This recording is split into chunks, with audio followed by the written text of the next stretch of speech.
Hello, ladies and gentlemen. My name is Connor, and I'm the host of the Progressive American. Today, I was planning on doing a video about last night's debate. I was going to hopefully contextualize it, explain what went wrong, all the things that came with it. But after watching it and having to report on it for the local paper, I feel as though there's no contextualizing what happened there. Nobody won that debate, despite some polls showing that 48% of Americans thought that Biden won and 41% thought that Trump won. I'm just going to be real with you. There was no winner, and American democracy suffered because of it. For the first two questions, I personally thought, okay, I'm not going to have to get out the Tylenol to, deal with the pain of watching a debate between these two candidates, and maybe the moderator will do well. I mean, Chris Wallace has in the past been at least decent at getting to the point when dealing with partisan hacks and other such figures. But after the first two questions on the Supreme Court, it became pretty clear that there was no way they were going to enforce the rules. For one, Donald continually interrupted Biden during his time. Biden failed to adequately stand to the point and really hold his ground, at least up until halfway through. And it just seemed like nobody was getting a straight answer. Trump would get a question, he'd meander on and on. Chris Wallace would try and push back on him and try and get him to answer the question a little more. He'd get mad and he'd act as though he was the one who was being debated rather than, him being moderated like in most debates. And then Biden would stumble through some words and try and give a strong answer. I will say in Biden's defense, as much as I wouldn't want to say that, anything to that effect, I think when you're debating somebody like Donald Trump, it's a bit hard to adequately discuss something in any direct way. Because the very nature of Trump's debate style is a show. It's not really substantive policy. It's not focus. It's just a mess. You can't, in a debate, there's a back and forth, there's a discourse, much like you would see in historiography or in history or any of these sort of focused, precise discussions. But Donald Trump doesn't do that. And considering the tension that began the debate, even before they started it, I gotta say we shouldn't be surprised at all. Barack Obama came out and said that the Trump administration, well, he didn't mention Trump specifically, but the administration was suppressing the black vote, and news stories came out suggesting that that may very well be true. And then right before the debate began, the Trump campaign demanded to have third-party members go out and examine the ears of each candidate to make sure that they didn't have any earphones or devices helping the candidates. And so from the very beginning, neither really were going to be discussing policy. It was very much a tense moment. There was no focused measure of control here.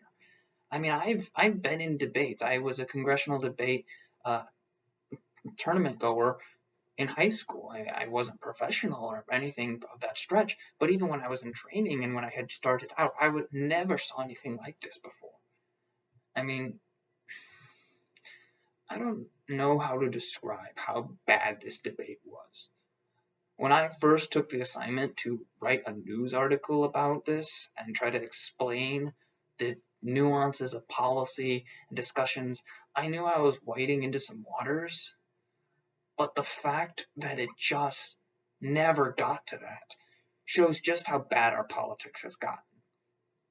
And really, you're going to see a lot of people saying that this person won, Chris Wallace was off the wall, he was out of line, or he wasn't strong enough. And I don't know who to blame. I don't know who to really explain this to, or even what to think. Because that debate had no thought to it. None of the questions really got answered, at least not in a direct way that the American people could process or understand. When they began talking about the Supreme Court, that was about the only substantive thing that they said that actually got a direct answer and showed a clear difference between the candidates.